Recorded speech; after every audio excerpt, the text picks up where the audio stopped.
Hello, hackers, and welcome to the latest episode of CTF Radiooo. It's Zardus and Adam Dupre. Very funny though. That could be our intro. Are we recording? I think we're live. All right. Hey, Jan. Hey, Adam. Why don't you tell the fun people where we are right now? We are in Las Vegas. This is the hot tub episode of CTF Radiooo. I thought we were doing this for our OnlyFans. Sorry, of the CTF Radiooo OnlyFans. So, yeah, if you guys, thank you for subscribing. We're up to, I don't know, a couple thousand subscribers. Zero subscribers. There's a lot of, but the nice thing about zeros, you can just keep adding zeros. Yeah, that's true. We're in the 5 digits of subscribers. 5 digits. All of them are zeros. 5 digits of zeros. Yeah, so we are in the Shellfish Suite right now. It is currently 10:35 on Friday, the day of the CTF. The CTF should have started 35 minutes ago. It happens. Oh yeah, for sure. So yeah, this is a CTF classic. slightly delayed. I think there's some hardware failures. If there weren't hardware failures and the CTF started on time, honestly, that'd be suspicious for DEF CON under anybody. We may have started on time. I mean, yeah, it was an accident. I made the joke to our team that one year we started so on time, we just gave all the challenges away. That's right. We fast forwarded through 2 days of CTFing and just gave them everything at once. I'm super terrified that I'm going to hit one of these and water's going to start pouring onto me. I thought we were planning that. No. Okay. So yeah. So why don't you talk about? Do you remember anything about the game that you read the rules of what they changed? This year? So a couple things I'm very excited about. I can guess one of them. Can I guess one of them? Guess it. King of the Hill. Damn, you got it in one. Yeah, because that was like your favorite baby. King of the Hill was a super exciting thing in CTF. I first encountered it, I think we've talked about this on prior podcasts, at SecCon in like 2016 or so. We showed up and there's this crazy different sort of challenge design where you just optimize and improve a solution over and over and over and try to get it better than so rather than like you exploit something and you're fighting that way, or even a Jeopardy where you're trying to exploit and land the same thing, it's like you're setting a bar, kind of like if you know, you grew up weird, so did you do Limbo? I did do Limbo. Yeah, okay, so where like the bar gets lowered and lowered and you have to kind of dance under the bar. By that, you just step over. Yeah, that was back when you were a young man and could actually like bend backwards with that massive pain. It's I was complaining earlier about even like being in curling in the tub. This is Zardus. This is what the performance that he puts on. That's right. For you, the listeners. I'm gonna pay for that right here. And for me, but anyways. Exactly. Yeah, so the idea of King of the Hill is you're competing to play some kind of game. Usually you have to narrow it down to a score. So there has to be some score at some end of the round. And then whatever the best score is, that becomes the new bar. And so if you hit that bar, you are getting points, and everyone else is scored based on where they rank relative to you in those points. So if you want to get the top points per round, you got to beat that next score. And it's interesting because you can never, like with an attack defense, you got the exploit. If people don't patch it, then you can just kind of keep going for a while. With King of the Hill, the challenge is never over until it's over. Except for, exactly. Yeah, one year we had, a couple years we had challenges with perfect solutions where I think 1 year, bit flip one, right? Yeah, the bit flip one is the canonical example. It's how many bit flips can your shellcode survive at every unique offset. OO launched this in 2019. 19 finals, Yeah. I think. Yeah. And We're recording a podcast. You want to say? Yeah, you want it? You climb in. There's plenty of space. I'm good, thanks All guys. right. This is of course the Shellfish team suite. Crowell, man, join us in here. We're reminiscing about It's a business. repeat guest. Yeah, a repeat CTF guest. Come Radio on, gotta guest. get back in here. No, All thanks. right. You can But sit your on the audio is on, and by being in here, you're consenting to being recorded. Exactly. Yeah, you gotta actually lean your head in a little bit. Oh, There we go. Okay, so you're getting shots of the Oh, yeah, close yeah. the door if we're gonna do that, because I want All right, incidental it's shots. too complicated. I mean, you can get in the tub if you want. He's warming up to it. It's okay. So the bit flip challenge. We had. I don't remember how big a buffer the teams could use. I think 2048. Yeah, 2048, because of course when you're making resilient shellcode, you have to build in resilience. Oftentimes that takes more bytes, which ironically are vulnerable to being flipped. Exactly. So then you have to survive the flips of those bits. Exactly. And you know, everyone start out, if you submit like your typical like 19 character exact bin bash or whatever shellcode, you scored 19 times 8 points. You scored everything minus 19 times 8 points. And then just optimizing those was critical, and the team actually spun up a massive cluster to brute force the last bit to find the correct method of encoding that would be resistant to bit flips. And then so when they got those, they got the max points for that for the rest of them. So then they could move on. Don't you dare touch any of these things. I will murder you. I've actually been terrified of this. It's just like when I had the computer at my desk during my PhD, and somebody came over and was like, "Hey Adam, what do you think about this?" And then I just hear the computer go because they put their arms directly on the power button. I think that's how it was be. I think it happened several times actually. Yes, exactly. I was new by that point. I knew that I wasn't mad.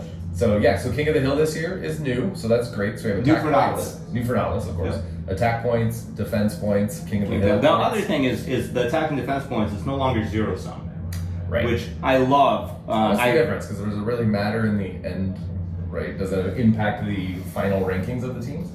So that's an interesting question.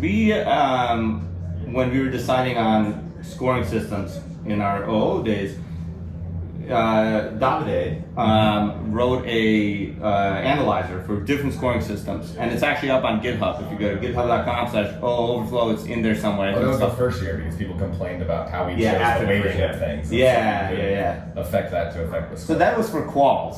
So it turns out that scoring for quals is actually fairly irrelevant, almost. Like the teams will score in the order they do, and that order is actually very stable, minus 1 or 2 flips for almost any conceivable scoring system. The top team typically solves the hardest challenges, also typically solves the most challenges. Not always, but very, very frequently. And there's actually, you'd have to go pretty esoteric to get scoring to line up in a way that doesn't result in what you would expect based on how the teams did. I don't, and we did this for finals as well. I don't remember if it's in that. I don't think so. I think it was an internal. But it's pretty stable, right? All of these scoring systems. So the difference is the perceived ability.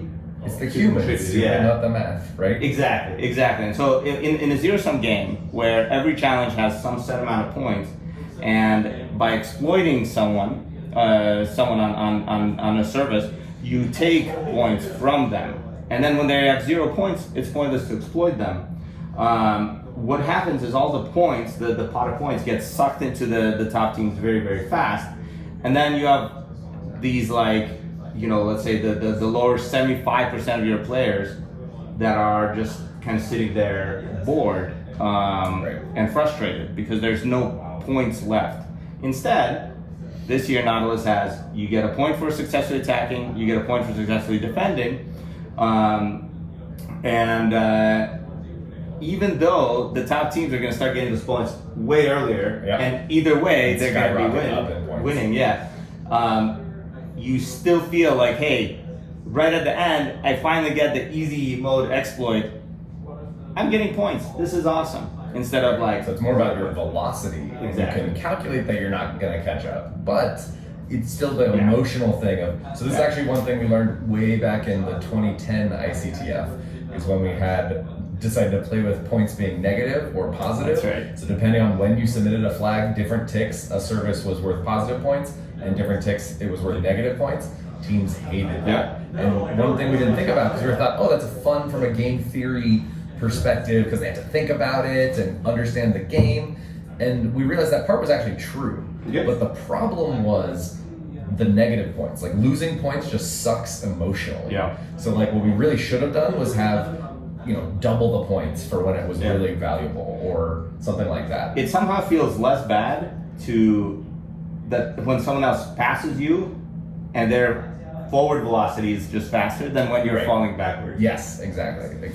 So it's hard to, I think it's more natural as humans, like the way we're used to thinking about scoreboards and stuff, of like having to reverse engineer the math of like we're falling, but we're submitting a bunch of flags, which means we're not doing as good compared to them. But like it's so hard to tell. And it's a little bit opaque. Like you don't know who has the hoard of points in a zero-sum game. You can imagine that it's the top teams, but so you still have to carry out the same actions. You have to still attack everybody, but then nothing's happening, and it's just kind of frustrating in that regard. So when we were developing our scoring system for OO, we settled on this attack points, defense points, workshopped it a bunch, and it stuck the entire game basically. We tweaked the distribution.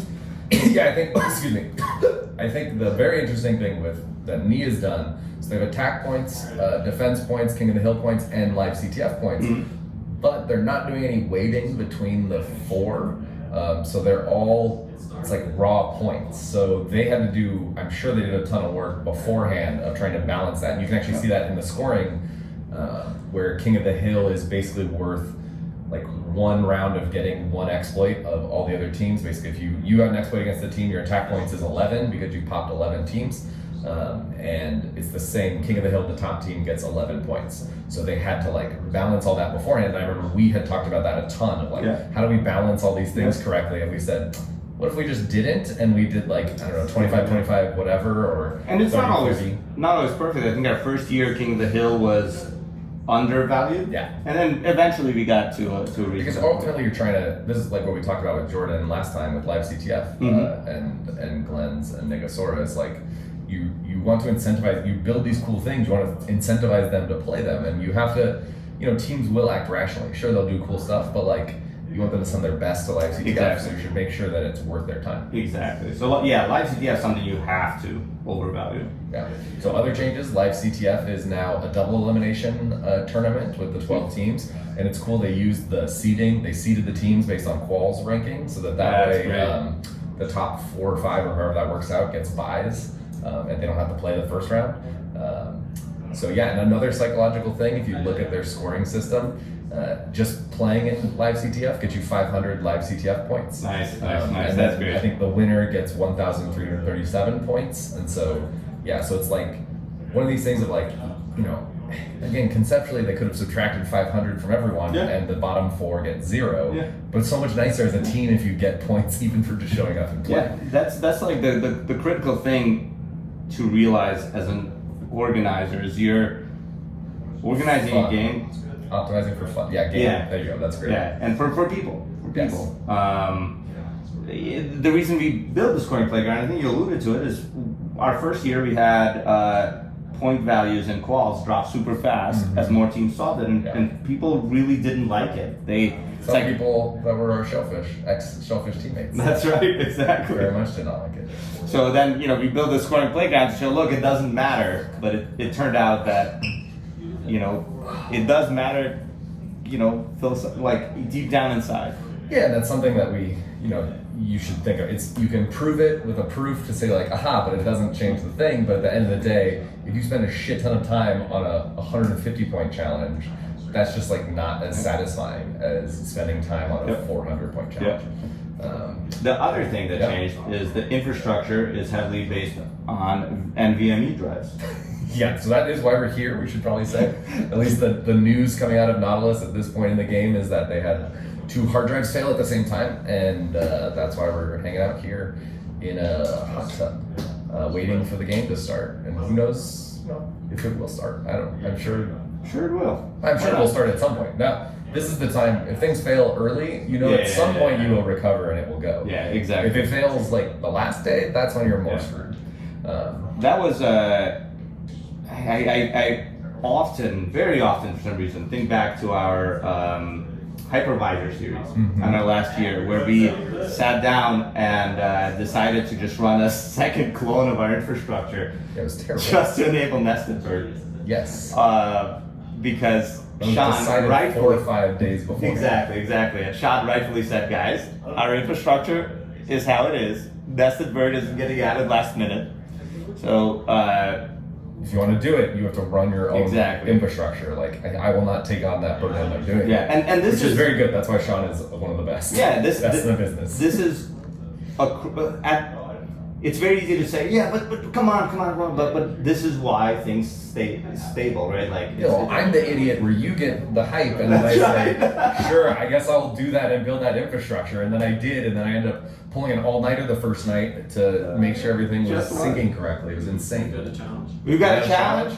All right, the challenge is dropped, so we're gonna go do that. We'll check in with you guys throughout. Yeah. I don't know if we'll be in the jacuzzi, but we will be coming at you with, as they happen, kind of snippets throughout our DEF CON CTF experience. Hopefully, it'll be a good documentation of this whole incident. Yeah, like what this is like. Yeah. Maybe we'll find some interesting members of the CTF community and get them to say hi. Yeah, we'll see. Bye. Chat. There we go. Okay, are you gonna Hello, do this? hackers. Hello. Hello. We got an impromptu CTF radio clip. Why did you do the? What? Do you know anything about angles? I don't know anything about. Have you watched? You're the producer here. Yeah, I know, and it's terrible. All right. Oh my God. All right, there we go. I also have long arms. Nice. Apparently. That is interesting. Cool. So we're here with ZetaTwo, who just got done casting and commentating. I obviously have not had a lot of sleep. It's day 2 of the CTF. We were both up very late last night. Yeah. On challenges. Yes. I'm completely destroyed. Adam's completely destroyed. ZetaTwo is completely destroyed. So CTF's going great. And we'll. They won't retire the services. The services aren't going away. They're just staying keep adding up. them. Yeah. There's like, it started with one service, and then there were 2, 3. I can't even count anymore. Live CTF had all of their challenges play tested beforehand. What are your thoughts on live We've literally never. So we had a complete yesterday morning before we started, we had a complete shit show. Our 2 computers burned up. Like the streaming computer, and so we spent like Thursday evening setting things up, like one streaming machine and one kind of like game machine. Came back Friday morning. Both of them claimed to no longer have a network card. Do you need that?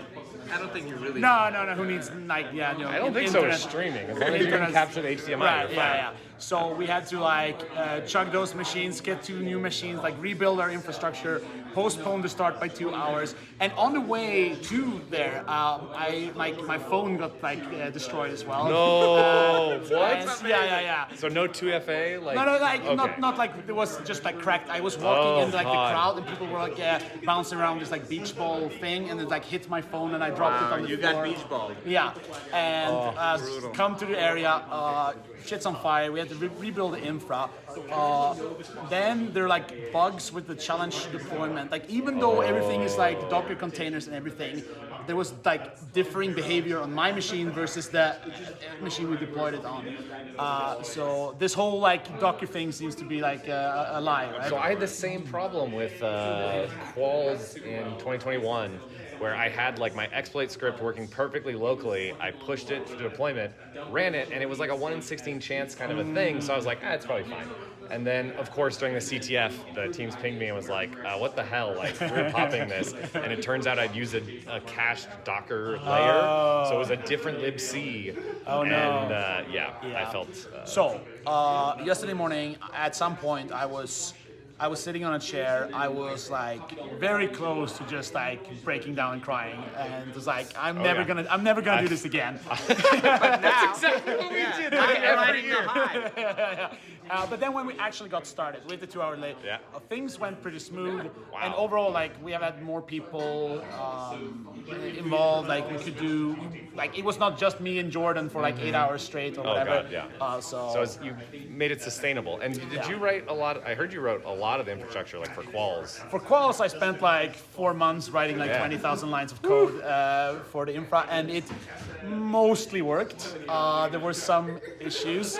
We'll see. I think we have been asked to come back next year. So, Hey, congratulations. yeah, That's awesome. Right, so we'll see if we can improve that. Yeah, when we're in the suite, which we're in now, which I guess we can briefly pan around, we basically have our own custom-written scoreboard on the screen, but when Shellfish is playing, we watch the stream, and it's a super fun, gets the team together activity. Yeah, I think it's I great. remember last year when you sent an image with the whole team standing around the TV, basically complete denial of service on the whole team. Oh yeah, 100%. Our productivity, if you look at exploits are not getting stolen, like the shooter's broken because we literally left somebody downstairs for 20 minutes because we were all watching the stream and we were just oops, sorry, nobody was on Discord. So cool. All right, my arm's getting sore. We're here in 5 minutes. So Zeta, thank you very much. Great clip, guys. Good job. We should follow up with you right at the end. So you can be totally it's over. Oh my god, best feeling ever. Yeah, all right. Great stuff. See ya. There we go. All right, hey everyone, CTF Radio here. It's the third day of DEF CON. It's Sunday morning. What time is it, Will? 12:06. 12:06 p.m. We're in the Shellfish suite. Well rested, feeling incredible. Yeah, Jan actually slept for I slept for 12 hours. The plan 12 was hours. 4 quick hours of sleep, get up at 2 a.m., boom, wake up, look at the clock, 9:38. And the biggest thing we have to report is that the tubs in the Venetian suites can barely fit 3 dudes' butts. That's what I'm learning right now live. We're going to try to break that record. We're joined by Clam. This is Clasm, the captain of Shellfish. Hello, everyone. Who's still, even though you can kind of see his laptop there. Don't show them the screen. What if there's secrets on there? Oh no! Dude, delete that exploit. They'll see my They'll see X-rays, how man. they'll see how well organized we are. Yeah. He wanted to join us and also continue hacking on the baby challenge. You got flags to get. They got flags yet. Baby is actually getting flags. It's the one service that actually works. Yeah. Every other. I was trying not to be saying I'm the that. common It's fine now. It's By the the state time of the this comes game. out. It's the state of the game right now. It's not an implication on anyone's. We know, like we talked to Jordan for live CTF, we're one of the few people on the planet who actually understand how difficult it is to run Sometimes an attack defense. the infra's gonna melt down. Yeah, it's almost so. Okay, so we've basically done updates at the start of the game, last night, and now. Why is that, Jan? Why didn't we do any updates Friday night? Friday night, I got mega nerd sniped by this challenge, Cash. Cash money? Like Cash Money Millionaires? Cash now rules everything around me.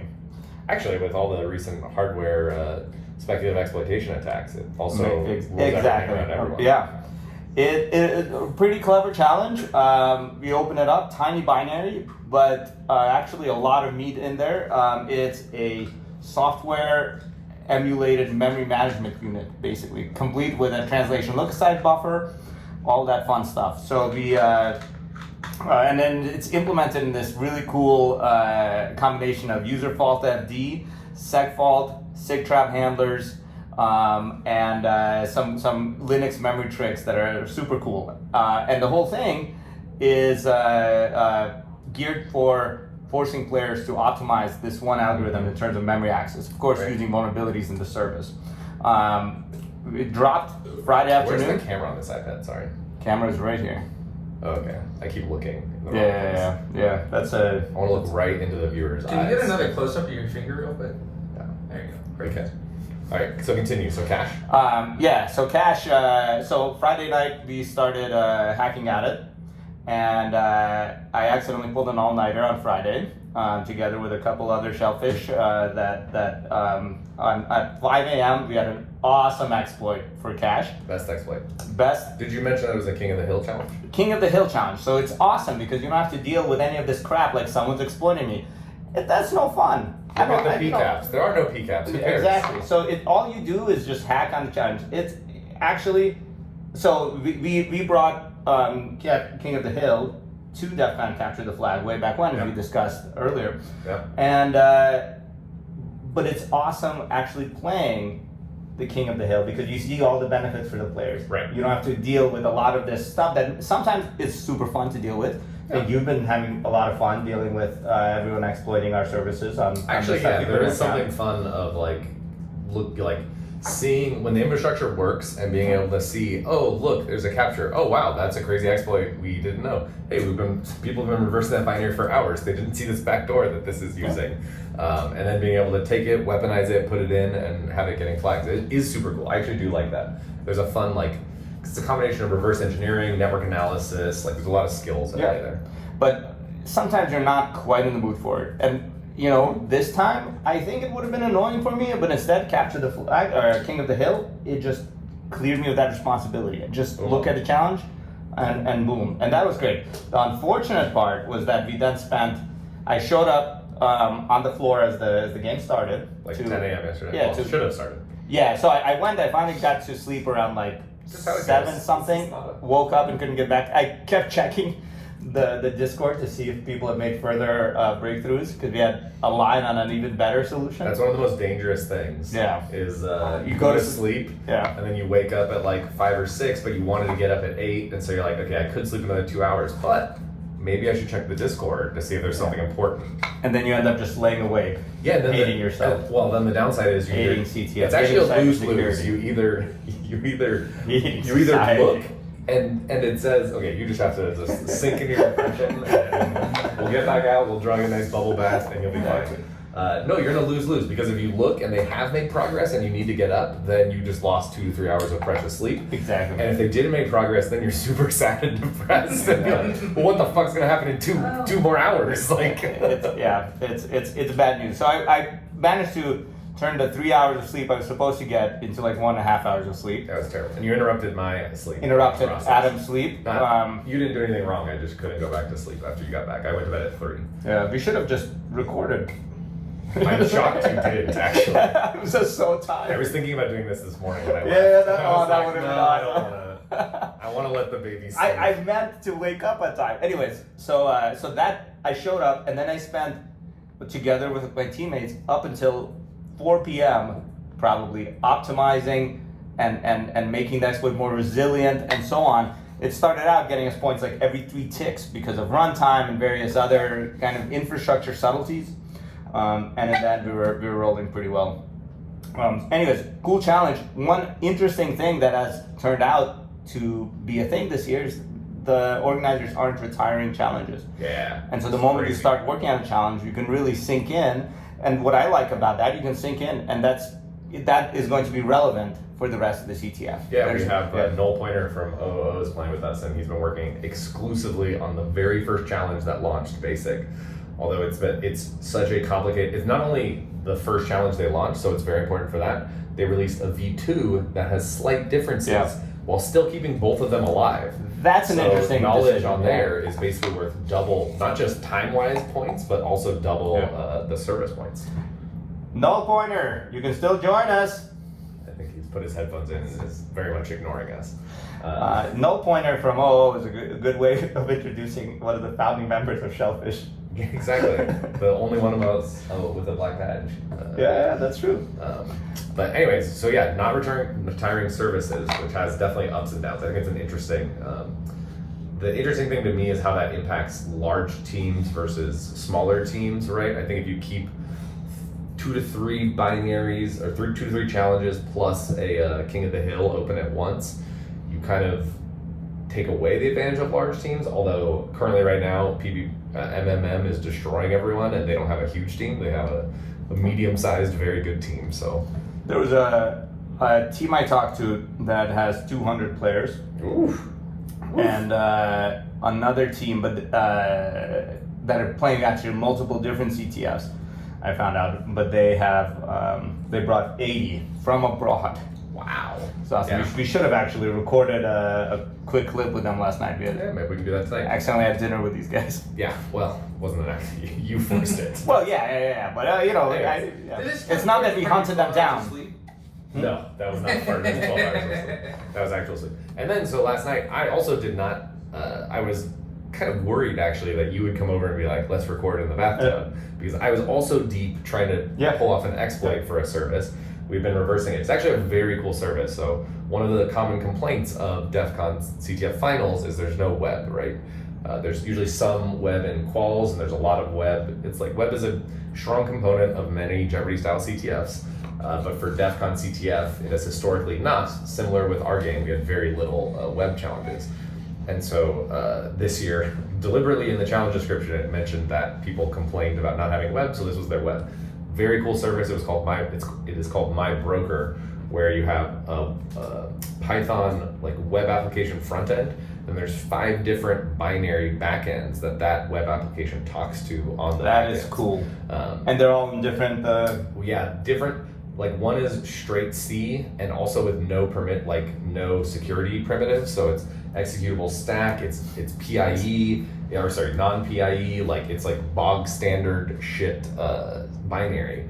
And then another one is C++, another one is Rust, another one is a Python thing that's been compiled into some binary thing, and the 5th one I have no idea because I'm forgetting it right now of what it actually is written in.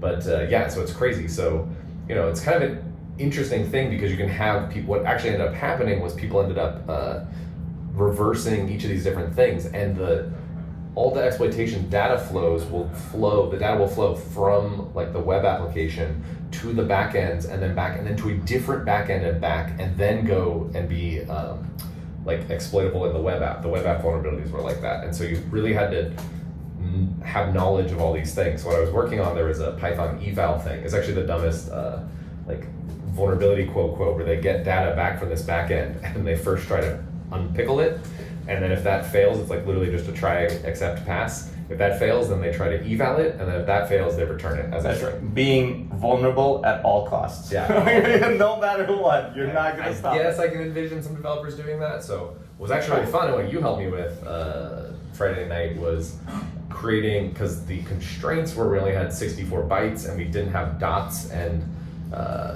like other characters were redacted. The character set was very limited. So when that data came back, we had to do a remote code execution, like Python remote code execution, no backward shells or anything. We had to do all that, and then when it came down to it, it's very limited character size. And one thing that's very interesting about DEF CON Finals specifically is we had another teammate helping with that, and I don't know if they'll want their handle doxed on screen, but I don't even know their actual name, so they only go by their handle. So maybe it's secret. Maybe I don't know. You can put it in no, the show. that's not the. Anyways, and I'm helping Adam, and this person just comes over and starts sniping the golfing. Like, so hey, look at this payload. do this, I do came that. in and I was like, I have this payload. It's 78 bytes. It needs to be 64 bytes. So we golfed it and got it down and changed hex encoding to octal encoding, which shaves off a character. System to P open. Yeah, system to P open with shaved characters, and then got it down, and then I went left and was like, actually it needs to be 62 bytes. And then so tried to get it down, and then I eventually literally ended up exploiting it multiple times and building a payload on the system, character by character, and then executing that. And one interesting trick with the infra this year is all of the challenges are ephemerally run. When you connect, they spin them up. So your multiple character by character, you had to do that through multiple HTTP requests on the same connection. Yeah, right? that was very cool. So that was interesting. The pain in the butt. So like request library is really nice because you can use the session object to make requests, and so it uses HTTP keep alive. So it's one TCP connection, which I actually didn't know you could do that until doing this, which was fun. But then the other pain in the butt thing is they said, because you make the initial request, the TCP connection you make into their infrastructure then causes this container to be spun up. And then that in itself for this challenge has to spawn up 5 different backend services. And so they said, hey, make a TCP connection and then wait 3 seconds.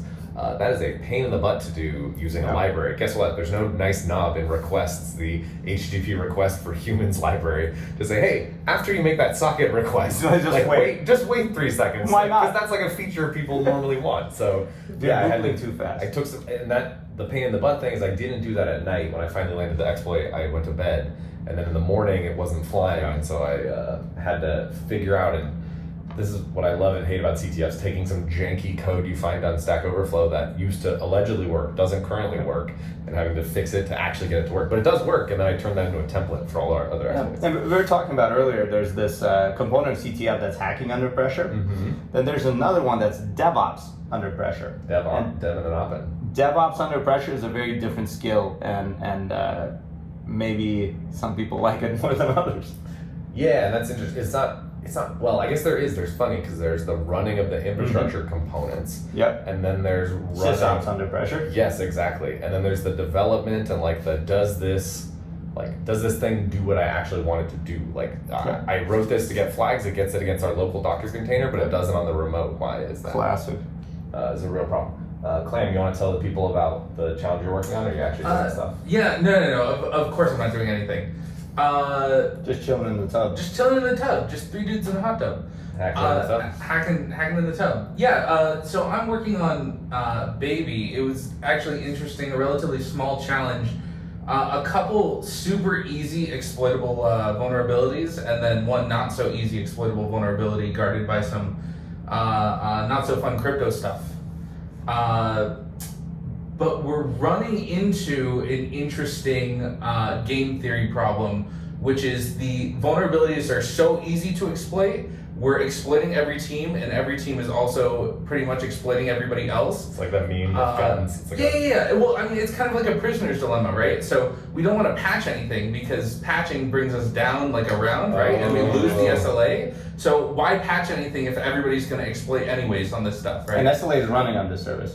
Yeah. I mean, for the whole game right now, not currently, but you know, if SLA they are was getting running, flags. Yeah, That's we're also why we're definitely here, getting I should flags. say. We have exploits that are supposed to be running, but the My Broker service is definitely not running.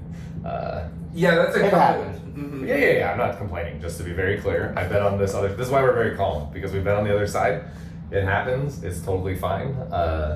We have some cool. We stole the patch idea from Mahactaroni, our friends over there. Well, I guess not friends in this context because we stole it from them, but because it's open patching, we could see what they did, and so we went in, and one of our teammates saw that, hey, what they're doing is re-implementing these back-end services like in Python and using something else for that. Yeah, that's actually a really interesting point. Is the open patching, right? Like for this service.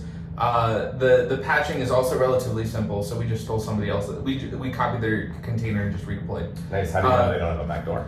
We did a little revving of their patches. Okay, just checking. We didn't blind deploy, but I know for one of the other services that we're working, one of the teams actually included like a Diffie-Hellman like key exchange, so they are able to encrypt their entire like exploit stream, so you can't actually tell that. What they're using to exploit the service. Nice. Yeah, I for the Saturday morning, my big claim to fame was that I had created a. This is actually after you woke me up. It was kind of a good thing. There you go. On Saturday You're morning. welcome. Because I woke up and I kept thinking, because I went to sleep after landing the exploit, and we implemented patches, but I didn't implement a backdoor or anything. Because honestly, I don't think I've ever done that for an attack defense CTF, and I was like. So sleep deprived, I was having trouble thinking of even how to do it. Because I was like, everything I was thinking of, like, just have an endpoint that gets the flag, right? And then I'm like, but wait, that will work on our machine. That seems bad. And then, other techniques I kept thinking about were like, oh, but okay, encrypt it, like send the flag back with some simple like XORs and stuff. And I'm like, yeah, but that'll still work on our machine. It's just like, it like was not computing in my brain of like how to do that.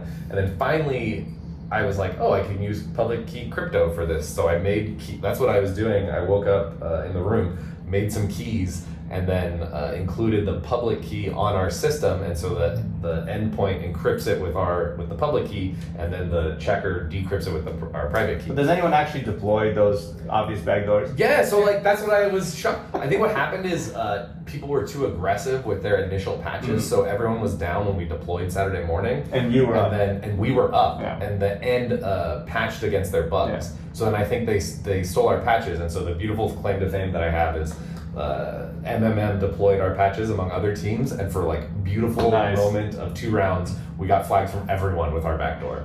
And of course, I put it literally just in the Python code as like a method on the view, like on a view thing, just like normal, and it was very easy to get rid of. So that's like an interesting byproduct of this instance connection thing, right? Is that we even wrote like a little bit of infrastructure to try and catch like persistent backdoors because we had no idea what the game structure was going to be like, right? And it turns out being totally useless, like waste of time for us to do, right? Because you can't have any persistence, which I think has forced a lot of teams to go through more or create a more obfuscated like approach, right? Because if you have true persistence on a machine, who cares, right? You can just cap the flag back to yourself and whatever. But now we have to deal with all this encryption garbage. Yeah, because it's interesting. Well, yeah, it puts more emphasis on like patching and backdooring and obfuscating things on the network to make that less easy to yeet some exploits from there. Can I use yeet correctly? Is it only throwing? Can I yeet something back? Well, if it's past tense, it's actually yo. Yo? I don't think that's true. I think he's trying to. Yeah. I thought it's a little bit past. The challenge of being an aging professor is, you gotta rely on your students to keep you up to date, but then they have their own agenda. And they stop when everything they say, you say, that sounds stupid. Why do you do that? And then eventually they're aging. Yeah. You ask something and they're like, I don't know, man. Yeah, you I'm get not the up new to thing speed from the anymore." 18-year-olds, and then you say it to like the 24-year-olds, and they're like, what? That's stupid. And you're like, yeah, you're one of me now. Exactly. It's over. All right, guys, the water is getting cold. We should probably get back to the game. Yeah, I need to eat. You stopped me from eating to do this. Yeah, it's worth it. I can't feel my legs. Okay. Great. Okay. So, all of us are wow, pretty it's much just 20 minutes. Okay. This is actually good. So, yeah, any other thoughts? So we're kind of just waiting until the end of the game. The game ends at 4, and then we just kind of relax. So I got some shell escapes to do. All right. Nice. Yeah. All righty, everybody. Probably stop before he gets out of See here. you on the next It's clip. Terrible. If you. We look like we're standing. Yeah. Yo. All right, That guy's a everyone. giant. CTF Radiooo here on the floor of DEF CON CTF. We have Zardus as normal, Adam D, and the one and only Zanardi, Yeah. the shellfish founder, leader extraordinaire. How many years have you been here at playing DEF CON CTF? This is my 21st year. So my 21st? first, yeah. We should get it some booze. It has done. It has been done. But Basically non-stop. it's amazing. And also, I would say it's amazing to see the changes from 2003 to 2023. Nice. What time is it? Let's tell everyone what time it is. It is 1:45. The CTF will end in 30 minutes. So Yeah. everyone In is 30 minutes? It's going to 2:15? Yeah. Oh, snap. Yeah. Okay, cool. Everyone is heads down except for us, who are heads into a podcast. Yeah. You know, and as far as Shelf is concerned, I've been the biggest contributor to all the hacking and flag getting. Exactly. So I mean, theoretically, none of us would be here without you, so I think that actually makes sense. It's, as a legacy. yes, As exactly. a legacy, A absolutely. quick update on cache we were talking about it earlier in the podcast. no. I've since figured out that the challenge actually had 2 files. There was a Python file and a binary. Of course, the moment I saw the binary, I spent 24 hours just to do it. It turns out the Python file was actually pretty That's critical. a great CTF story. Yeah. And It's one of many with similar patterns. Yep. Yeah, you can learn from, you have to like actually holistically understand a challenge. Yeah. So, yeah. I think that a common pattern in these challenges is that you go and zero in on something, Exactly. and then you forget to go back for a second and look at the big picture. Yeah, I that's am like- guilty of that. I remember a famous, I think, School of Root or BD Tech, I think, challenge where I stared at a JPEG with very bad content I was for like 12 hours. 2009 probably. Yeah, it was. So, and similar thing in our I service. have We have PTSD. we have people looking at this, the crypto of this binary, right? So like, we knew we sent something, did some crypto, sent it back, and they went insane. They reversed it, turned it into Python code, understood everything about that crypto operation. And then we see an exploit this morning that made one, and we were thinking, there's some padding Oracle attacks and stuff, but we see a request that sent one request and sent the flag, no matter what the flag was, which was technically what the key in IV was based on. We're like, that's weird, why is it doing that? And they looked and we completely missed this backdoor thing that they were able to trigger as part of the exploit. So Yeah, I must say one thing that I really like of this edition is that they put a lot of vulnerabilities in each service, which forces you to Really keep dig in. looking. Yeah. And it kind of penalizes that really myopic depth first search approach. I mean, Which is cache very a different issue, but very, that's the same thing. Yeah. In line with hacker mentality, where you just get locked in one problem. And this is what our students learned when they did Pondo. So they did Pondo on routers, and they had some insane heap exploitation. And what did everyone else have? System. Semicolon. System, semicolon injection. And it's like, and I did the same thing when I try to do the Tesla Pondo. I zeroed in on one bug, tried for a month to land it, and had to give up because I was spending too much time on it. And meanwhile, I realized I did the same problem. Like, I didn't look back and do a broad search for like, well, what's the other stuff? The lesson learned is that you have to have these two registers, like super deep, but then get back. Switching between them. Yeah. Like, And CTF has this problem when you get tired, you Yes, want to lock exactly. in more, and it's harder to come back. the fatal thing was like my 1.5 hours of sleep. Yeah, what'd you after tell me that. when you woke up at after having 12 hours of sleep last night?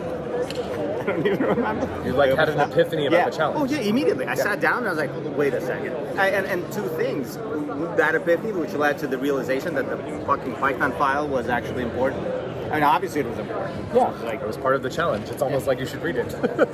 But I think there's a little bit of a Tamagotchi experience. You know, when you invest so much time with the Tamagotchi, then it's like, I want this to work. I don't want to look at the big picture. I want this to work. And you the think you're part of a- Tamagotchi is the Tamagotchi conundrum in vulnerability analysis. And you have a big team, so somebody else should be looking at the big picture. Yes. Why do I got to look at the big Exactly, picture? I'm deep in the thing. But that's exactly exactly the teammate, the teamwork component, right? Yeah. That's why you want a team leader. And Or service leader. I think we had a very good, structure in our team from that point of view, where somebody said, "Hey, we should look at this." For example, people were not looking at how we were hacked, Right. Because they're like, "I'm looking at my thing. Don't bother me with how other people are." Yeah, even if it's majorly literally the exploiting bug us." that you're looking at Yes. right now and could save you hours of time. Yes. There is that bias. So For sure. CTF. Yeah. CTF is the best. I love it. He's still doing it 21 years later. Yeah. No, Or I'm 21 not. years I'm of not. I'm just watching these guys. No. You were doing helping. amazing. You were stuff. launching the cache exploit last And you were yesterday. looking at the, you helped look at my broker at the beginning. We were all exploring that together. Sure. Yeah, that's true. Yeah, That's yeah. true. For the Or record, Friday night. Giovanni also didn't say, "Oh, babe, you should look at the Python." He didn't know there was a Python file. I just gave him the binary. It's just I'm sorry, just as an advisor- after 21 years, I can just feel it in my bones. It's like I don't even have to think about it. Like, obviously, you looked at all the files. What am I going to say? Look at all the files? Clearly, you know what you're doing. It'd be like they gave you a libc and you just said, fuck that, and used your own, and be like, my exploit isn't landing Language. remotely. No, we can swear on this podcast. Okay. Yeah, Oh, it's okay. explicit. You It's hit marked the explicit. click box. Yeah, It's oh, always marked explicit. explicit. Okay. Yes, I have you on the podcast. There's no way I'm releasing Yeah. it without it marked If explicit. my kids are watching this, don't use the same words that he's using. Yeah, until you're my age, Exactly. which is much older than you are. Anything else? Words of wisdom you like to share with the people about CTF? I think that I was impressed by, I would say, how different the challenges were this time. Oftentimes in CTF you have a very deep focus on binjitsu because the most difficult thing, and the fact that there were other things like the LLM challenge that Fish put together was incredible and super fun. Who knew Fish was becoming an LLM guy? I don't know, because today everybody's an LLM I know, that's guy, what I'm saying. you know? When you can't compete in the binary world anymore. Everyone, make sure you tweet on Exactly. Twitter or X that Zardus just Jan said this said about. that Fish cannot do binary anymore. it's high time. I can actually already hear him in my head of what he's gonna say. It's high time for another exploit race. Fish won the last one we did. I Has can like- almost see the horse head in your bed right next to you with a think little Fish- post-it from Fish. I think he skips that step. I don't think I think he just goes right to death. You're out on the There's lake no and then you're head. in the lake But do you know why Fish won our previous exploit race? because he's better than you. I mean, overall. No offense. Network It's really operations. good. Network operations. Can you believe that? We had Wow. a binary ponying race, and Fish won because of network. We were neck and neck, and then when he launched his exploit that got the flag, and his whatever network library failed, and I did the same thing. My network library failed at the same time. He was running TCP bound. Okay, I want to add one more thing. Yes, please. And I would say that live CTF, where you have people live hacking one against another, is one of the biggest innovations in CTF making. And I am incredibly enjoying it because we are slowly getting to the esport level stuff. And I think that that should be kind of taken into consideration at a deeper level. Maybe there could be a full CTF that is just that, and I think it would be awesome. Like I see like individual contributor kind of like hacker Yeah. CTF. Yeah, I mean that'd be very, something I've been thinking about since we had live CTF on our podcast a few weeks ago. And one of the things that stood out to me that was super interesting was that that I've thought about since then is you have these esports that's super popular, but if your kid tells you, hey, I'm going to be an esports player, you'd be like, motherfucker, only 1% of people do that. And guess what you're left with? What skills you're left with if you don't make it there? Yes. You play video games just like every other idiot does on the weekends, right? That makes you $0. Yes. But all these hackers, look around at all these tables. All these people are developing skills. They get $200,000 a year jobs easy in industry. I know, that is like amazing. the failure Parents. mode of this esport Yes. is Like, awesome. I'm not Jin mode, but I can do pretty well. I am trying to convince my kids that that's the path. Yeah. This is the way. Yeah, and it's freaking cool. And then now, like you said, Live CTF gives people, like, young people who've never seen it or people outside the ability to at least see what does it take and what does it look like. And it's fucking cool. Absolutely. Because I think that we don't have sort of we have this one event. We have the outcome as the romanticized version of hacking. We're like, oh, somebody broke into the NSA. Yeah. But actually seeing how this happens when you're pressed for time is inspiring. Which is great because the movie. So what are some of the great examples of an exploit like in a movie, used in a movie? I mean, to me, it will be the SSH exploit in the Matrix. Exactly what I was thinking of. And why was that so good? Because it was canned. Yes, it was. It was done beforehand. Yes. They launched it just like a Metasploit thing. Worst example, swordfish. Type faster and add some sexual tension that it was completely uncalled for just because. Terrible. Correct. Also, never happens in reality. But to us. What's interesting about CTF is it's somewhere in between because you have like a couple hours to get your exploit done in a disruptive environment. But that's what's so cool about Live CTF, right? Is it's less than an hour. It's on a brand new binary they've never seen before, and boom, they're able to pop it. And I tell you, my experience. I mean, I only play video games with my kids as a father-son bonding experience. But then, after you play one video game a lot, you start watching YouTube videos of people playing that video game. And I saw my kids doing it, and I was like, okay, this is the lamest shit in the universe. I still think so. How could you do that? And then, after I play with my kids enough on that game, it's like, oh no, I want to see the top player in the world doing that stuff. And you're like, oh my God, look how it scopes up people with the rifle, blah, blah, blah. And I think that there is some value in doing the same thing with speed hacking. Yeah, you're 100%. like, how do these people think? I mean, where do they go to? What windows do they open? I mean, what they right click on it? Yep. I think it's amazing. I think so too. I haven't quite gotten into that, but like in terms of with esports or games or so on. But it's an interesting idea. Yeah. Maybe I should try. Well, maybe that's what's missing. Maybe I would have known that. Hey, maybe all parts of the challenge are important. Yeah, maybe that's what you'd see them do. 15 years of playing CTF. Hey, we all gotta learn someday. And the new frontier, VR. Let's do this. Vulnerability research. I was thinking the same thing. Such a loaded term in this place. Such a loaded term. All right, well, thank you. Brilliant. We'll come back to you We'll later. see Thank if you we for can having me. get up off Of of here at our Always. age. And Bye. All right. Hey, everyone. What time is it? It is about 15 minutes after the last clip. It's 2:05. The game is about to end. In 10 minutes. Kidnapped one of the challenge authors. We talked about cash a lot. It's kind of the theme of the whole CTF. Probably the Except most. we're getting zero cash for doing these. That's I've gotten true. zero cash in my pocket. That's not to me. Maybe the organizers do, but Well, I I don't know about that. I also know that's I think at this point we know that cash is the most important challenge at CTF.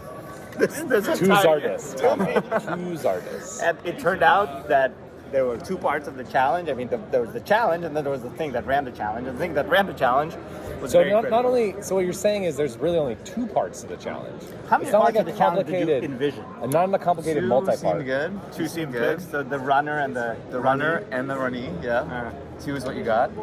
Cool. So why don't you tell us about the cache, like the inspiration? So I was inspired to make cache originally by an old sort of research avenue called TrapCC. The idea was that x86 like MMU page fault handling was actually Turing complete. I remember that. Yeah. And so the idea was, why don't I just use like these cool new technologies like user fault FD and like signal handling to do page handling totally in user space. and I wanted to see what people could do with it, and people did a lot of crazy stuff during the CTF.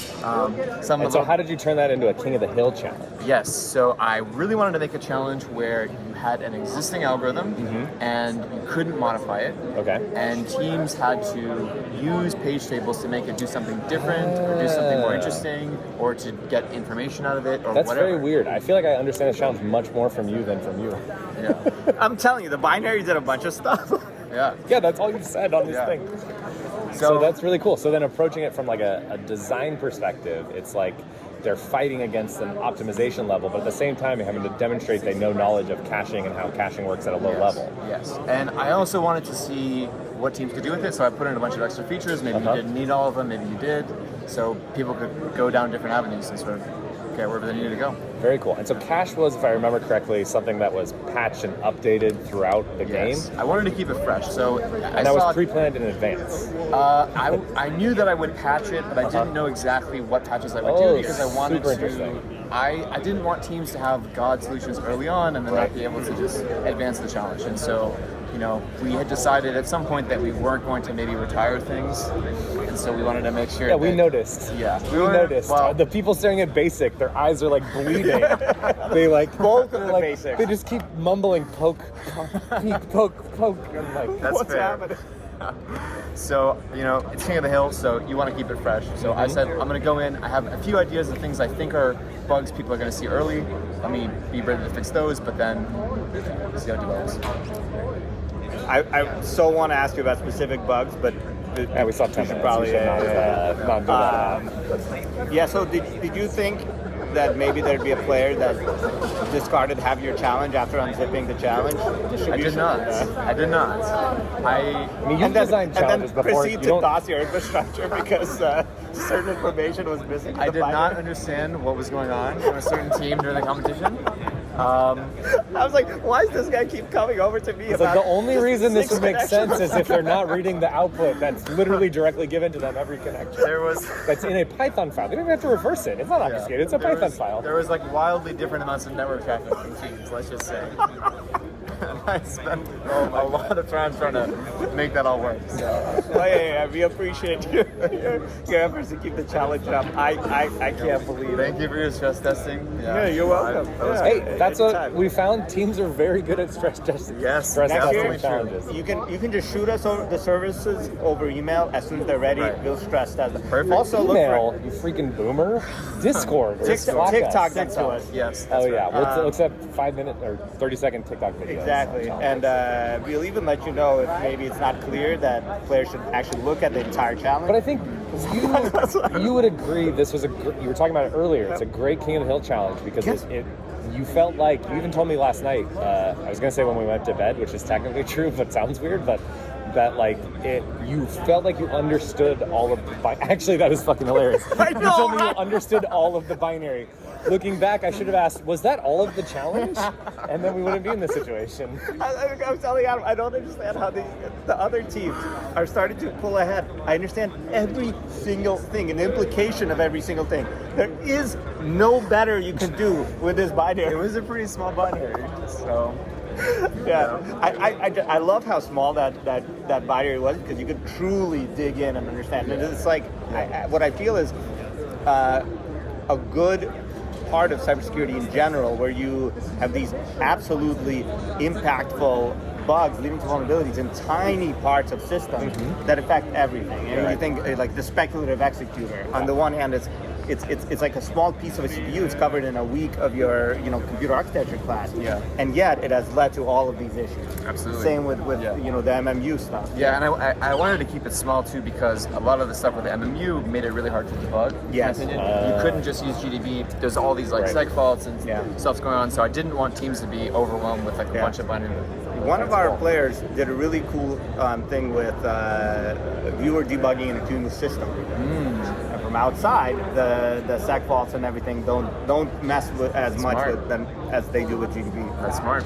User rather. Yeah. So that was pretty cool. So how'd you get plugged into Need? Do you want to talk about that at all, or no? Or any of your background? Do you want to in introduce CTF? yourself? I just called you Cash Man. My name is Cyrus, or my handle is nafod. I CTF in the past a lot with PFS and sort of the lineage that comes from like Men in Black hats, I guess you could say. Yeah. I took the last year sort of to relax a little bit from CTF, and then I was talking to Mike Pizza, one of the organizers of NI, and previously with OO, and he said, hey, you want to come on board this year? You think you could do some interesting stuff? And I said, sure, and we talked about it, Is this that thing where they get somebody else to write their challenge for them? So me thinks that Mike Pizza wrote the challenge? No, he wrote his own. He wrote his own, yeah. But yeah, it seemed like a great opportunity, and it was a lot of fun. A lot of hard work too. I was gonna say, you're at the end now, so how does it feel? Your first year hosting a Death Punch challenge? It was awesome, I think. Yeah, I learned a lot. I had a lot of fun. I'm excited to Cool. I can tell you that the best part is not now. Well, it's when the game ends. Is That's the first true. best part. We got another 5 minutes. And the second one is the after party. So you gotta go and talk to the people playing your challenge. I'm I'm definitely sure you got excited for stupid that. shit from Jan, but imagine the good people that understood the entirety of your challenge. Someone might come up and say, I've been staring at Runner That Pie the entire, I don't even understand what's going on. What does this have to do with the cash? That would be great. I feel like I got just the guy you talked to. Oh my god, amazing. That would be awesome. Cool. Anything else you'd like to tell the audience? No, I think we're probably going to release all the challenge sources afterwards. So if anyone's interested, you can probably take a look at that. Yeah, probably. This isn't the live stream clearly, so by the time that you guys see this, it's probably out. You'll also be able to ignore Runner That Pie in the cash challenge. See if you can do better than CTF. Zardus by just understanding the bite. Good times.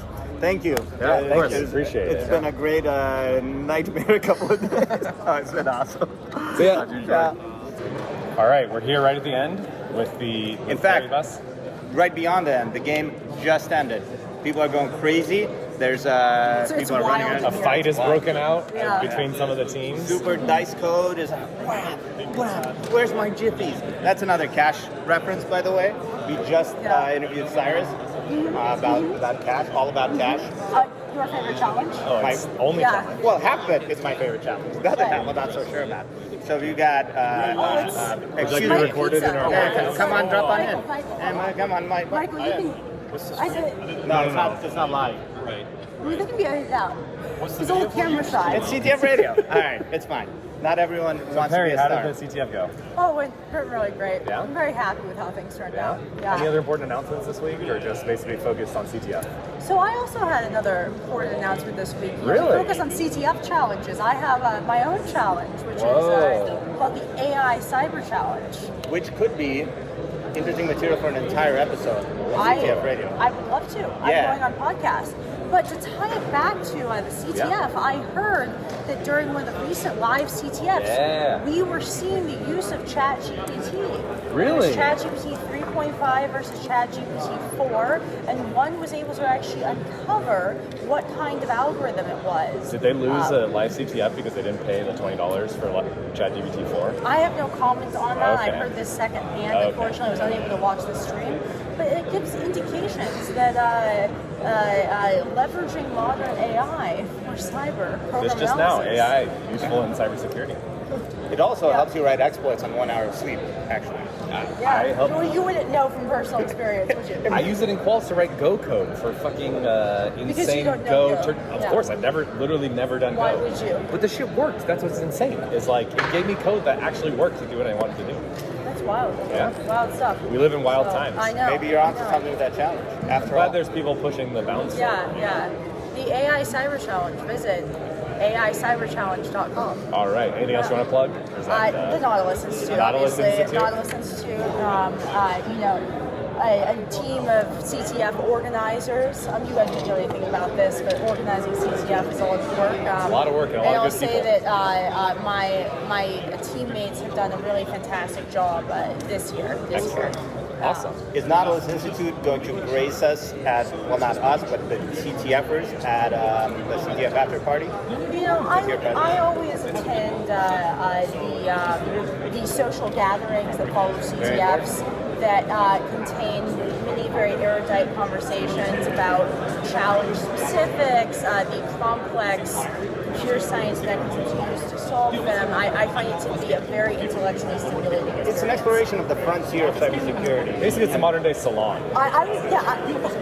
I think Adam's the best. I would call it a CTF salon. Oh, Yes. all right. Well, I will join you there. All right, these people need to party. Yeah, all right. Thank you, Barry. Thank you. Hey, we're back. All This right. time, We're back here with with Negasora. Negasora. How was Live CTF? You just survived. I did. Honestly, I almost. heard the Here, cash let's challenge was step pretty back. rough. So that Well, the cash challenge was Every time Jan walked up, where's Cash Man? That's right. Apparently, I was making his life hard too. So Live CTF went amazing though. Grand finals are running right now. Everything's going smooth. My challenges and finals, and they're making progress Tell on us it. about it. Are you a Barbie or an Oppenheimer? Both. Both? Yeah. You were the okay. We put one in. You told us last night. We put one in, had to put the other one in. He came up with Oppenheimer, and from that we were just riffing, and I did House of Barbie. And House of from Barbie, there, yeah. Oppenheimer, amazing. Who's at the grand finals? Grand finals is MMM versus Hypoi. Hypoi actually the winner of last year, and MMM has Jinmo up there. Nice. So it's not a given. We felt the sting of Jinmo. Oh, yeah. So any surprises this year? Anything you think went especially well, especially crazy? Hypoi undefeated. Oh, nice. Yeah. So they MMM made the got run. knocked down. MMM got knocked down by Straw Hat, and then Straw Hat got knocked out by the MMM rematch. Wow. So, yeah, it's wild. They sent, I think, Robert up there, Neo. Yeah. And, oh my gosh, it was a really good match. Wow. Yeah, definitely check out all of Live CTF. It's LiveCTF.com? LiveCTF.com. It's on YouTube, all the VODs. And you can get You can see everyone's screens, not just the stuff that they cast. Yeah, we have screens for every player that played. You know what people should do? They should take those other streams and cast it themselves. Make videos of themselves casting and commentating. Yeah, CTF You know, we should Radiooo start this idea. being a thing.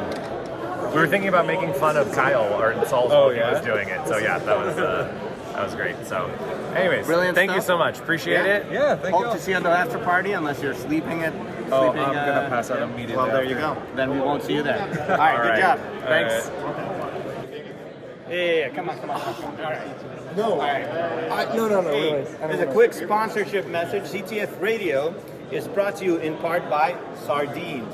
And we have the world's foremost second. Who's the first? Why am I? The first is The man himself, the man himself on YouTube.com. Matthew Carlson. Matthew Carlson from Sardines Review, Very great. which if you are a DEF CON CTFer, you're probably very painfully familiar with, especially if you played CTF under Order of the Overflow. Because, as people may not know, we just had an Excel spreadsheet or a Google spreadsheet where everyone on the team could put in video. And you could just upload whatever you wanted. No, just literally a YouTube link. Yeah, and then we would automatically play those. And so a dean head just put so many deans in there. this is the Dean Man himself. Do you want to introduce yourself? Yeah, I'm Jake, also known as the Dean Man. Yeah, I'm a Dean head. What can I say? He loves deans. Yeah. What are your favorite deans? I think Ramon Pena are probably the best. I sent you some. Did you? did. Did you like those? So Jay actually sent me some incredible deans after our last CTF round. It was awesome. I ate like one box a week roughly. I really savored them, and also that sauce. Espinala. Yeah, that was Yeah. really good. That really improved things. It was like right, towards the end of the pandemic, things were still kind of, but I always had. Just the dean man. Yeah. I always had deans. So, all that time. when you're not evaluating deans and chewing on those crunchy, semi-hard bones, what do you do for Nautilus Institute? I write challenges. Great challenges. What challenges did you write this year? I helped with EVM, exploitation virtual machine. EVM. So that was the one where you got to like flip bits and do stuff? You should come in here and talk about it. He doesn't want to talk about Okay. it. Yeah, exactly. So it was like a game where there were you had a challenge point area that was running under like a Rust guy, and you basically could send in instructions to do things like flip bits, either statically or dynamically, depending on which game mode is currently in play. Cool. You had like a set of registers, so you could do like basic logic. You had addition and like a chunk of memory to work with as well. And so the idea was you had to try and flip bits, so the actual challenges themselves that were running in this environment had no bugs. It was just very simple, essentially like note-taking type style challenge. Add node, remove node. Yeah, essentially. What happens if you remove node and then remove it again? You were safe unless you flipped some bits. So you had can to introduce exactly. You had to flip bits, and each instruction had a cost associated with it. So, for example, like bit flips were expensive versus like obviously just doing like arithmetic or like reading standard and standard out was cheap. Very cool. So the EVM idea and inspiration comes from Ethereum, where different instructions in the EVM take different amounts of gas. You'd have to ask Nick. I think that's my understanding. The answer is yes. I was setting you up for that. Yes, that is very clearly where that inspiration comes from. No, but Come in if you want. Oh, yes. Okay, we got the Mike Pizza. Good. Come in, Mike Pizza. If it makes you You look like this all the time. if it makes you more comfortable, we can all stand away. No, because the audio is from this tiny microphone. What is right the here. question? The EVM, what's the name of like? Did it come from the fact that like the EVM different operations cost different amounts? Yeah, it was inspired by the Ethereum virtual machine, but it's mostly a play on that joke. If you look at the individual, What's the joke? I don't understand jokes. So Knock knock. So the joke is that there is this blockchain technology called Ethereum. It does certain things like allows you to execute smart contracts which execute in bytecode. But the way Ethereum handles anyone being able to pass along and execute their smart contract on the blockchains, they limit how many transactions you can execute by charging different prices for those instructions. So we, in that spirit, we have a challenge where you can execute different instructions in a bytecode interpreter that help you exploit a challenge. And some of those instructions are exploitation primitives, like you can flip a bit, you can flip a bit statically in the alpha or at runtime, which costs different prices depending on what game we have. We can change the prices during the game. And the underlying challenge that we're trying to exploit will also change. You have to introduce your own bugs. Cool. So this was I guess we didn't say, but this was a King of the Hill style. Yeah, so this is the King of the Hill challenge. So teams are competing against what? So teams are competing based on how much gas they consume with their bytecode. Let me tell you, these teams in our suite, lots of gas. Lots of gas. Not just consuming, but also producing. Emitting. Like we should That's call what the EVA. that's what the bytecode does. It's part of the challenger force is that you don't really have a choice. You gotta spend producing. You gotta gotta spend gas to make gas. Yeah. Exactly. And so whoever spent the least amount of gas would win with that round. And we saw teams becoming very competitive. They'd be optimizing their bytecode. You would see that one team had a slightly more optimized version. They would try to send in less bytes or flip a different bit. public. No, they weren't public. The solutions were not public, but you could see how the teams score. So Gas amounts. you'd be like, okay, I know so like a there's public scoreboard. Yeah, exactly. exactly. Yeah. You could see, for example, that. And you guys can write websites with scoreboards? Yes, it was actually very. This guy wrote a CSS style sheet for the very first time. Completely knocked out of the park. It actually looked beautiful. Thank you. That's actually really impressive. If I see CSS, Daisy UI for all the folks out there that want to use it, we officially endorse it. Shout out, me Daisy approved. UI can put it on the site. Jake Karina and Nick Stevens of EVM fame. We use Daisy UI for this challenge. And we love it. so talk about the How many relative. bit flips in Daisy did you get? I don't want to talk about that because I've been thinking about that really. That's how the hot dog We also had showed a up. huge dog. actually change in the final day of the challenge where we Yes. changed the fab icon to a hot dog. Did that break everyone's scripts? It was close. I think to it was super breaking disruptive. Yeah. That's why we had to make several announcements on EVM. But that's really what the core of hosting CTF is all about. Is these emergent Adding hot memes. dogs. The emergent memes. Yeah. Like 12 hours of sardine videos for the players to listen to in a row. Yeah, that was a great thing. I love it. They also did professional nut cracking. Oh, really? Yeah, I also saw that. Yeah. No, I was not. I was not an EVM. Yeah, No, I was that stuck was on on- my that was brain. on- He just experienced the gas. Secondhand. So I actually have another Second interview to hand get to. So if there's any final questions, All right, good. Thank you, everyone. We appreciate it. Thanks Thank to you for our your time. viewers. And what? Well, we'll maybe get you on a full dedicated interview of Mike. yeah, you should. You should. Yes, My time is very valuable. All right. Whenever you're ready, just tell us. Okay, we'll say 3, 2, 1. Okay, good. You're gonna have to yell. Hey, welcome back. Sorry, you go. We're at the CTF Africa. Yeah. I'm the fucking host. Why Sorry. have I not remembered that? We've been doing this for. I'm just the comic relief. Yes, exactly. Hello, everyone. We're at the tail end of actually the start of the CTF party. It's 10:30 p.m. Y'all want to introduce our guest that we've captured to the closet? Consensually. Here we have a legend in the CTF community, Zaratec, fresh off of her. What win is this? 7th, I think. Our 7th DEF CON win. How many times have you won DEF CON CTF, Adam? Wait. We've crowned a winner 4 times. Oh, there we go. So That counts for something. I mean, it's not zero. It's not nothing. We've held those It is back. 0 wins or something. Yeah. But yeah, so Zaratec just won DEF CON CTF for the 7th time, which is 7 more times than like 99.9999999999999. No, that's too many nines. I don't know. I think it's correct. On people on the planet. So, first of all, what do you think? Holy shit, I'm tired. That's fun. No, it was good. It was really fun. And, I think this year more than any year, we have really synergized together, I think, as our captain said in the closing speech. But no, yeah, we worked very well together, and I think last year was a little bit of trying to figure out and understand, like, the other teams that we were part of, but a lot of this year was, we kind of know each other now and just working together. That's good. So like the gelling of the team, it doesn't just happen overnight. I think that's something we've learned from teams. It's like you can just but then you're just in a room with 20 people you don't know. Well, yeah, because so we're again a merger of 3 teams, 2 of which are sub children of PCT, and so there's a lot of we don't know each other, right, outside of our own sub teams. And this year I feel like we kind of knew each other from last year and other things, and so I think that helps a lot. That we felt a lot more comfortable to cross paths instead of just working within our own sub team. Now we're kind of working across the teams and feeling comfortable. That's cool. Do you think that held you more back last year? Or? I don't think it really held us back per se. I think it's just it made things smoother. Maybe more fun environment. It's more cohesive team rather than separate teams working together. Yeah. It's more like a cohesive. That's awesome. So, what did you think about the CTF in general? Things you like, things you thought maybe could be improved in the future? I think I was trying to think of a way to ask that question. I think the not retiring challenges was an interesting choice.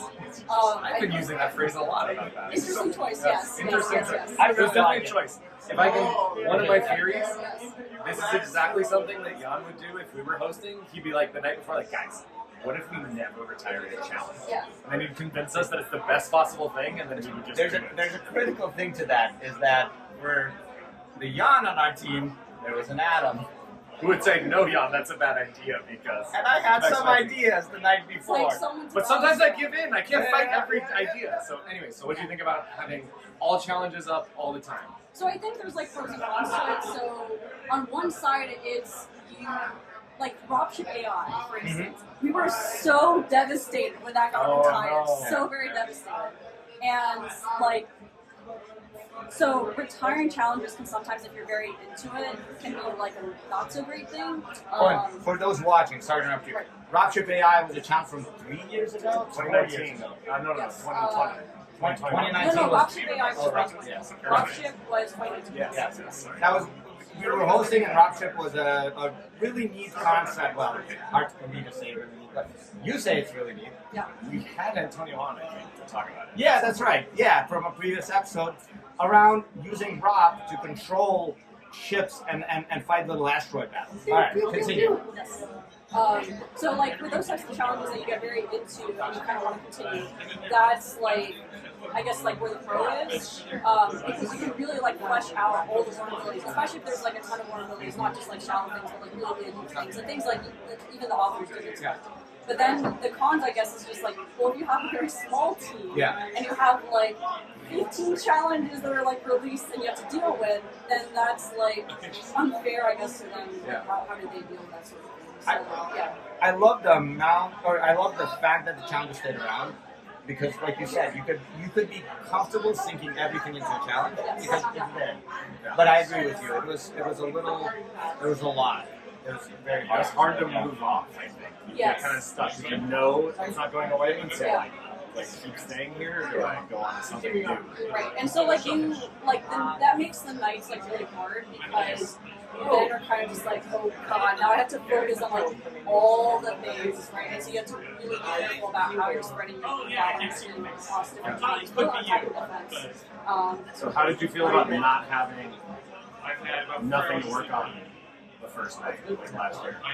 I think that was very healthy for a lot of people, and I won't lie, I think a lot of people on the team were kind of hoping for that. We So, were secretly too. Yeah. Sitting there So, like, retire basic, retire basic. right, That's and fine. so I was like holding off on having like another cup of coffee until like 6 p.m. or so after the captain's meeting, and then like when it was retired, it's like fuck, and then I just had to do it. But yeah, so that, I guess that was kind of rough. It's like we didn't know going into this whether we were actually going to get like short first night or not, and so like, I think a lot of people were kind of holding off on the expectation that we were. And, So, yeah. important part. Favorite, like behind the scenes MMM moment.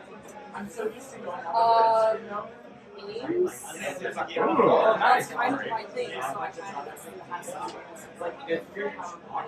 Do you think the memes help you focus on the challenges? Yes and no. So I know you guys made a big over. You may have stolen the idea off of us. That has been my thing for the past Oh, week. nice, I nice, unfortunately had not had time to make one. Oh, we should have shared that. No, you did. We did. Oh, yeah. Oh, remember the shellfish Right. Twitter Yes. that you don't have access to anymore? Remember that time? I you recovered tweeted from the that. shellfish Twitter as OOO, and it was terrible. And you were in the shower, and I couldn't get you to delete it. And I'm pinging everyone on Shellfish. Who has access to Twitter? Delete this tweet right away. We're trying to divorce ourselves and be like, we're not Shellfish. That was very terrible. I was a very good queen. I was told several times maybe we should focus on CTF, and I said, okay, yes, but I will not make the big award this season. When the meme idea clings your head, But it's okay, I got plenty of them after Okay. this. Yeah, I guess I do. Will those make public appearances? Maybe. So because accidentally our name was put as Parliament of Ducks this year instead of MMN, our banner reads as Parliament of Ducks. So when we went to go go take our photo, we actually turned the banner around so it's like blank.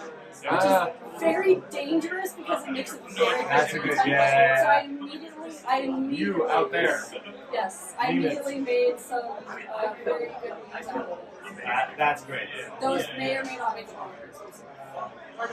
What would also be great is, of course, those can be reverse engineered back into the templates. And that could be a big gift to the world. I think it's good. CTF is our calibration There we go. That's awesome. Anything else you'd like to say to people about CTFs? Defensive was very interesting.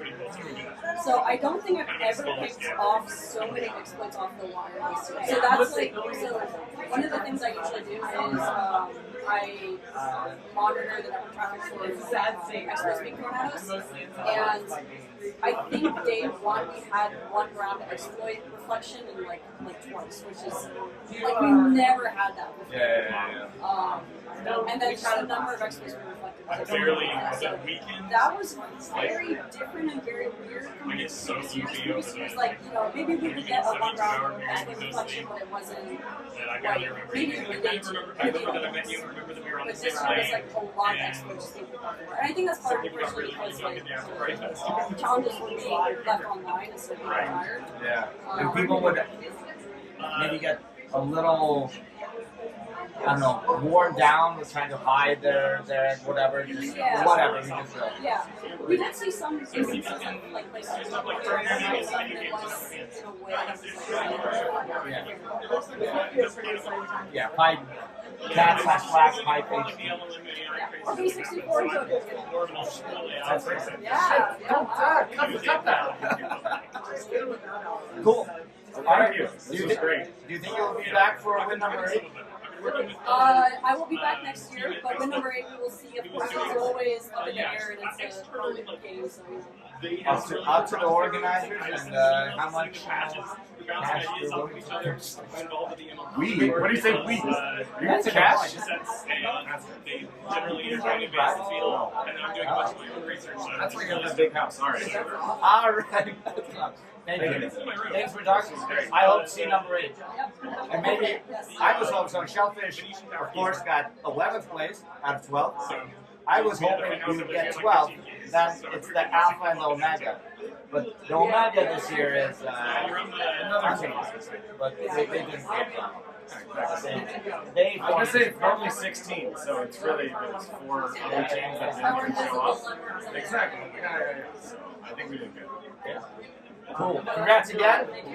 And we'll see you in the next clip. 7 years now. Next. Yeah, dog. We just keep doing this. Thank you. Yeah, that was awesome. Trying to actually solve this. All right. Welcome back. Start from the top. Start from the top. All right. Oh, good. Hey, we're back. I'm the host. Why God do you keep doing damn this? I let him do it.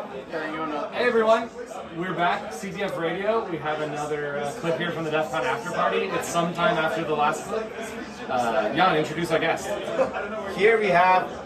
I'm sorry. V. That's right. Okay. Sorry. I may know the goose on Twitter. I have proof that operator may have some capacity. All right. We got V. Why don't you introduce yourself, your history? I haven't broken anything. Oh, that's on camera. That's on camera. You're fine. Well, I don't know. We're not in this. So, V from MMM. Talk to us. Yeah. So. How does it feel to win DEF CON CTF? Is this the first time? Second time. So it's all But I'm V. I'm from MMM. Before that, I'm from Maple Bacon. 1/3 of MMM if you're technical. I work at Google as a security engineer. Okay. Very cool. Yeah, and I'm happy to be here. How did you get into this whole thing? 2020, I used to play Super Smash Bros. Competitively. Okay. And I have a very competitive spirit, and then my friends suggested to me, hey, why don't you apply that competitive spirit somewhere else? There's a thing called DEF CON. Wow. So I started you had already known security? Sorry, no. Sorry. You were already a security person? Not really. No. Wow, so you got into CTF. Okay, this is insane. Jan hosted a competitive Smash den in his house. Thanks for telling the world now. Am I not supposed to say that? You hosted one of the best players who we shouldn't talk about. Yeah. I lived at your house and did nothing but Smash Brothers. It was a big hustle by me and my roommate. My roommate was at the time the top ranked Smash Brothers player in Arizona. Brawl, that's how long ago it was. And I might know who that is. all right, and I had a house, Yeah. and so he was living there and playing rent by money that he would win at tournaments I'd host. Hopefully that's legal, but I'm sure it's fine. It's after the statute of limitations for sure. Hopefully the tournament. I mean, it was all fair tournament. Less about you. Nobody cares about you. No one cares about that. So, but seriously, so you were. Where were you at the time? California? No, Canada. Oh, Canada. So you are really Canadian twin. I thought that was. Okay. Where do you think the maple is in Maple Bacon? Oh, Maple Bacon. He's just putting that together, folks. You're seeing it real time. Yeah. Okay. All right. It all makes sense now. So are you? Did you go to college? Vancouver, right? I graduated UC, and I guess I wasn't interested in security up until 2020. That's when I started. Wow. And I got really into it. So other people were making bread and you were honing flags? So okay, but real quick, which Smash Bros? Smash 4, I play Zelda and I play Portrait, and I continue that into Smash. But if you're asking me about Smash Brawl, then it's just Okay, yeah. It's not that I was a big fan of Brawl, that was just the latest one. Ultimate is great, I really like it. I know some people don't. So what'd you think of the CTF this year? You were talking about Smash Bros. So I started playing. Keep trying to bring it back to things that nobody cares about. No, you spent the whole podcast talking about security.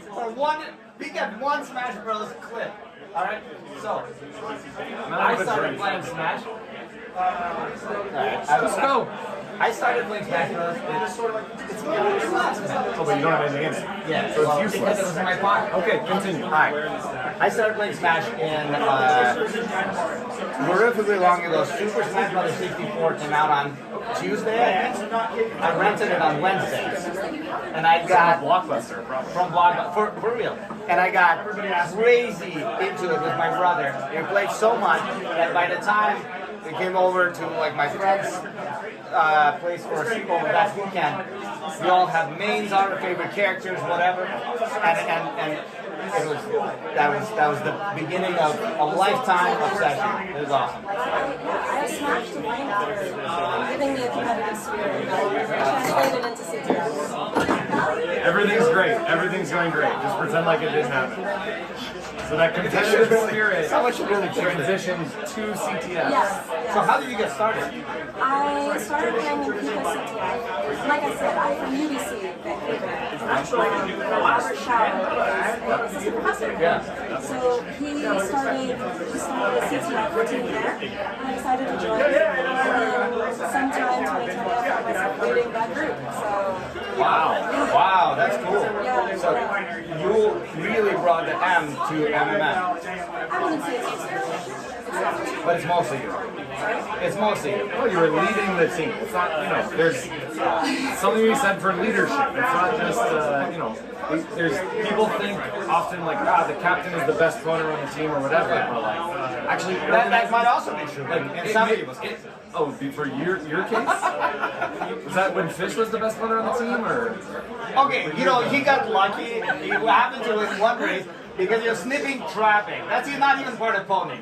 Sure. Anyways, so yeah, that's what but that organization skill and getting people together and rallying is super important. Like the team dies without a leader. I suppose so, but the team also dies without Maple Bacon is True. That's a true leader's You're leading now as well. I will say I get a lot of from Sure. There's another And the fact that it's still going is a good sign. Exactly. How did you ensure a successful transition like that Maple Bacon will survive?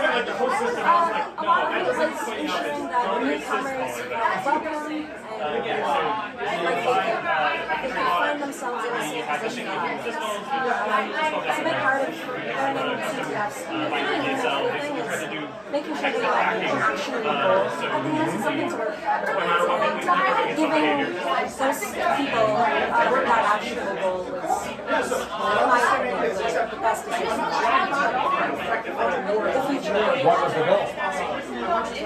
For some people it was winning DEFCON, but for others it was...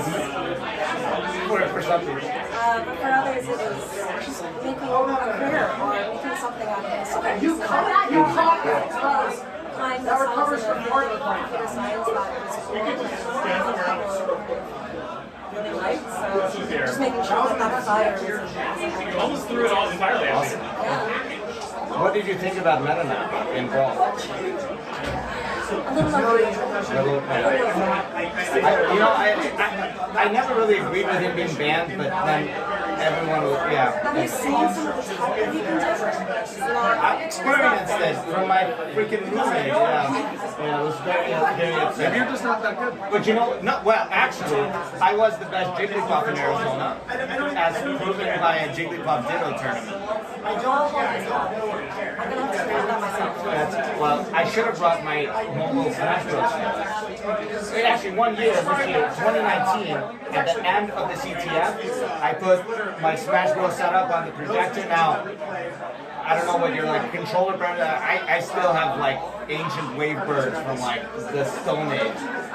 My 8 wave birds, home. Did I beat you when we were playing last? I mean, who knows what happened? Yeah, that was weird. You and all those other students who thought they were hot shit. Yeah, that was super weird. I don't really know. I mean, it's maybe there's a... That was DEFCON Quals! That was during right after Quals. Those wave birds are pretty old. Yeah, the delay and the latency. If you're watching this and you're a young high school student, consider UBC. Maple Bacon is a welcome to really love it. And I think it turned out pretty good. You want to plug anything else? You heard it here first. Just keep playing CTFs, and the more you play, the better you'll get, because the first step at getting good at something is kind of sucking at something. 100%. Cool, thank you. This was great. Yeah. Great. We should actually expand. We can do a whole episode of that. Are you guys good? We're still going. We're still going. No? All right. We'll see you on the next clip. Hey everyone, Adam B here, end of DEF CON, 7 a.m. I'm headed to my flight. Yana's getting woken up. No, I said I'm going to my flight. This is what happens after CTF partying all night. Yana, do you want any parting words of wisdom? You're the one who wanted to do this. You told me literally to do this. Okay. So Goodbye. Give me a goodbye, hackers. goodbye, hacker.